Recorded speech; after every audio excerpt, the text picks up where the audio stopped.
Vamos a hacer un resumen de la unidad didáctica 1 de instalaciones de distribución. Su nombre es redes de distribución eléctrica. Aquí podemos ver el índice. Por una parte, hablaremos de la introducción a la red de distribución eléctrica, luego sobre la energía en alta tensión, componentes de la red de distribución, cómo se clasifican esa red de distribución, cómo se transmite la información en los sistemas eléctricos, representación gráfica, y el último apartado será de cálculo. Haremos una introducción a ese cálculo, cómo va a ser, materiales empleados, determinación de la sección con fórmulas, una serie de criterios, de consejos y de uso para los criterios, y lo último, actividades resueltas. Bien, empecemos. En cuanto a la introducción de las redes, de la red de distribución, lo más importante saber es que todo sistema se puede decir que tiene a su vez tres partes o subsistemas. Uno sería la generación de la electricidad, generación o producción, en fin, por la central eléctrica, pues de muchos tipos: central térmica, nuclear, puede ser de carácter renovable, ¿vale? Podría ser eólico, solar fotovoltaico, etcétera. A partir de ahí se genera el valor de generación. Estamos hablando en torno a unos 10 kilovoltios, puede ser más, puede ser un poquito menos. Con ese valor lo que se hace es elevarlo para el transporte. ¿Por qué? Pues porque de esa manera, al elevar la alta tensión, reducimos los valores de intensidad. Por tanto, la sección del cable puede ser menor, hay un ahorro económico, y tanto de cable como luego de los elementos de sustentación, de las torres, etcétera. Y además de esto, pues la caída de tensión que se va a producir, que la produce la corriente eléctrica, va asociada con la corriente, va a ser también menor. Bueno, como decíamos, en el segundo subsistema hablaríamos del transporte o transmisión. Los valores de transporte son bastante superiores a los de generación, y cuando nos acercamos a los elementos, a los consumidores, lo que se hace es que se vuelve a reducir. Se vuelve a reducir ya pensando ya en el consumo, ¿vale? Normalmente el consumo pues va a ser en baja tensión, a no ser que estemos hablando de grandes factorías, a grandes plantas industriales que pudiera tener valores de alta tensión. Bien, pasemos al siguiente. Dentro de los valores de alta tensión, pues se pueden clasificar en tres categorías. El transporte son de 132, 220 y 400 kilovoltios. Red de distribución, propiamente dichas, 30, 45 y 66 kilovoltios. Y luego red de distribución secundaria o suministro, 3, 6, 10, 15 y 20 kilovoltios. Los valores preferentes son los que veis aquí, que están en negrita. Bien, aquí vemos los elementos que conforman una línea de una red de distribución. Pues además de los que hemos comentado antes, pues diciendo un poquito más de información, pues encontramos las subestaciones de distribuidoras, normalmente suelen ser, y los centros de transformación, que es el último elemento, el que encontramos aquí, el último elemento antes del consumidor. Además de esto, aquí tenéis las definiciones fundamentales. Por ejemplo, es interesante comparar con el centro de reparto con el centro de reflexión. El primero es lo que hace es que distribuye a varias líneas de alta tensión. El centro de reflexión es un centro que lo que normalmente incluye es un circuito cero para garantizar que la tensión en un extremo sea igual al otro, normalmente en un centro de reparto o en una subestación.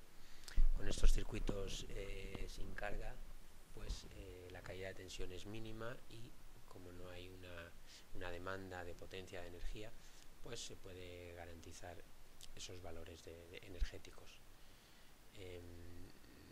Otros dos conceptos a comparar, por ejemplo, son la subestación y el centro de transformación, en el sentido de que son básicamente lo mismo.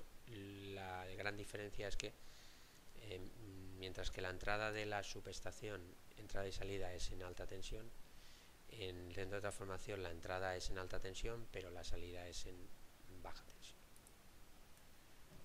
Bien, vayamos al siguiente punto. Tipos de líneas. Bueno, pues estas pueden ser aéreas, subterráneas o una mezcla de las anteriores. Normalmente las subterráneas son más preferentes en las ciudades por una cuestión de estética y de seguridad, sobre todo. Las aéreas son más económicas. Bueno, aquí podemos ver, en cuanto a las conexiones de la red de distribución, hay que seguir una serie de condiciones. Estas condiciones, una de ellas es ver qué norma de conexión. Las normas son desde la A a la D. Y bueno, por ejemplo, cosas que pueden llevar al error, pues fijaros las normas de entre la A y la C. Tenemos, mientras que la A, digamos que es la de que está a una escala superior, conecta con tensiones superiores a la línea de distribución, ¿vale? Como veis aquí, mayor de 30, y la C pues a líneas del mismo valor. Luego la B conecta con subestación o centro de reparto, y la última, la D, es conectar a un centro de transformación. Aquí veis la simbología que utilizamos, la leyenda de los elementos. Y las otras dos condiciones son la potencia máxima que se demande y la superficie de la zona. Esto ya lo habéis hecho en una actividad sobre la edificación, en fin, intensiva, extensiva, etcétera. Bien, en cuanto a la conexión de la red de distribución, se puede hacer en función de la tensión, en baja tensión y en alta tensión. En baja tensión, bueno, aquí tenéis un poco el esquema, el centro de transformación con sus líneas, ya en baja tensión, a la distribución al consumidor. Y la alta tensión, pues dentro de la alta tensión, bueno, destacamos por ejemplo la que es la red lineal. Una característica importante es que esta tiene una alimentación en ambos extremos, como veis aquí, puntito este y este de aquí. La red en anillo, que es la más usada, tiene solamente una alimentación, va a formar un anillo con los centros de transformación, y a partir de ahí pues surgen las líneas. Este red en anillo tiene variantes, que es cuando necesitan más anillos, pues anillos múltiples, tenéis un anillo, dos anillos. Entonces en este caso normalmente va asociado con subestación o centro de reparto. Además también vemos las que son las redes en uso, donde aquí tenemos la alimentación, centro de reparto o subestación, y conectado con un centro de reflexión a través de su línea cero, o su circuito cero, como hemos comentado antes. Esta red en uso pues puede ser múltiple también, tiene varios. Y otra variante pues es que lo que se llama el uso apoyado pues tiene alimentación por el otro extremo también. Y luego un híbrido de los anteriores, en lo que se llama las redes en espiga, ¿vale? Es un poco, si lo miramos con detalle, tiene cosas del anillo, tiene cosas del uso.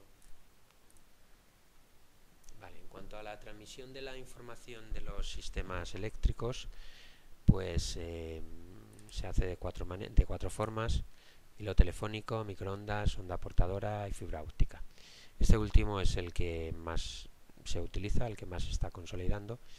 Y bueno, comentar por ejemplo de la comunicación por onda portadora, que este es el que se emplea las líneas de alta tensión directamente. Cuando se hace con la línea de alta tensión, pues se utiliza este, de onda portadora.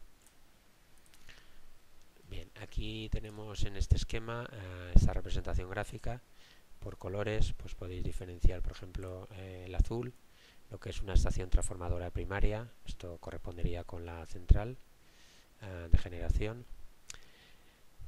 Posteriormente tendríamos la estación transformadora de interconexión. Fijaros los valores que tenemos, ¿vale?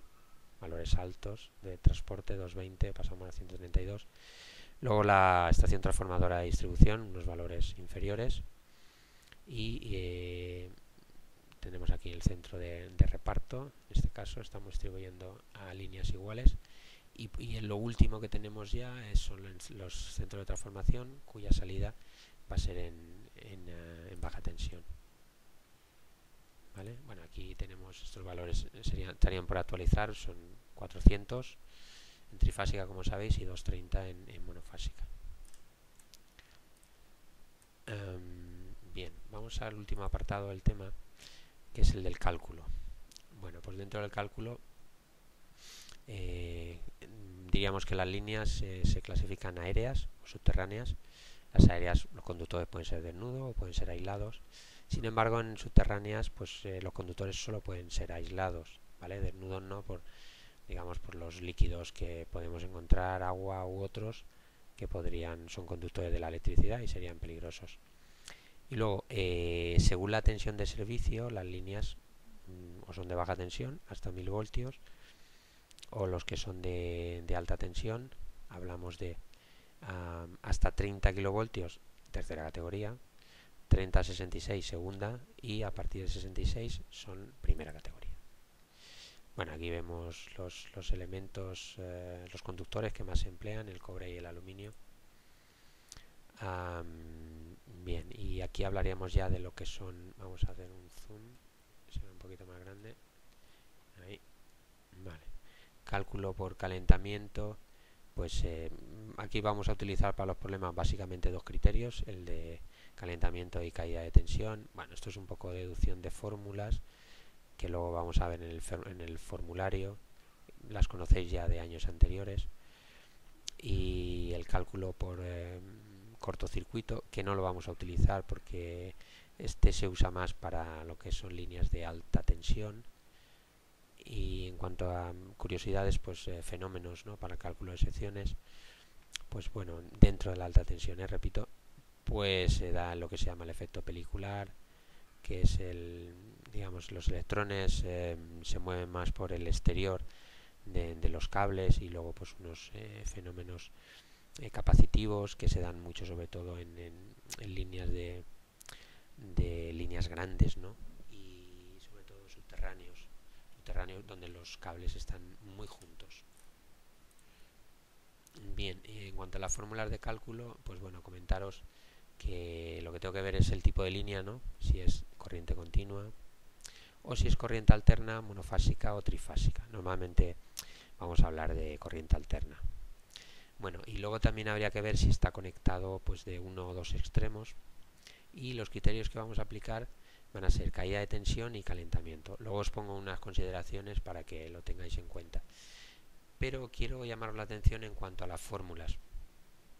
A ver, las fórmulas, esto lo tenemos que saber.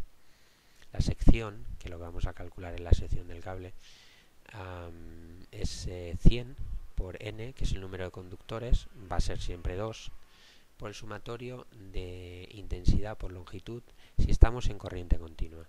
Si estuviéramos en corriente alterna, pues normalmente lo vamos a hacer por potencia por longitud, ¿vale?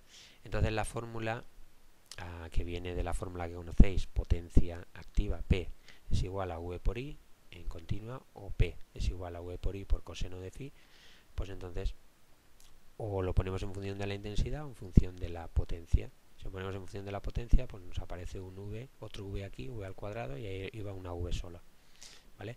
El denominador sería la conductividad por la caída de tensión, el tanto por ciento de la caída de tensión por la tensión de la red que estemos considerando de la línea, ¿vale? Y otra consideración que os hago, si estamos en trifásica, pues en vez de ser el 100n, 100 por n, que va a ser por 2, 200, aquí es 100. El raíz de 3, estaréis preguntando, ¿el raíz de 3 qué pasa con el raíz de 3? Bueno, está ya incluido, porque ya estaría dentro del P es igual a raíz de 3 por V por I por coseno de phi. Estaría ya dentro de la fórmula, aunque no lo parezca. Normalmente vamos a hacer los problemas sin tener en cuenta la reactancia, porque esto es más propio de alta tensión, o sea que todas estas fórmulas que aparece la tangente no las vamos a utilizar. Y en cuanto al criterio de calentamiento, pues son fórmulas de donde relacionamos potencia, intensidad y tensión, ¿vale? Si estamos en monofásica, pues aparecerá el coseno, y si estamos en trifásica, pues aparecerá el coseno y la raíz de 3. Bien, aquí tenéis la leyenda. En las consideraciones que os decía a la hora de los cálculos, pues bueno, primero hay que aplicar siempre el criterio de caída de tensión, y a partir de ahí se determina una sección, y a partir de ahí vamos al criterio de calentamiento. Entonces, con ese criterio de calentamiento comprobamos la sección anterior. Si nos da una sección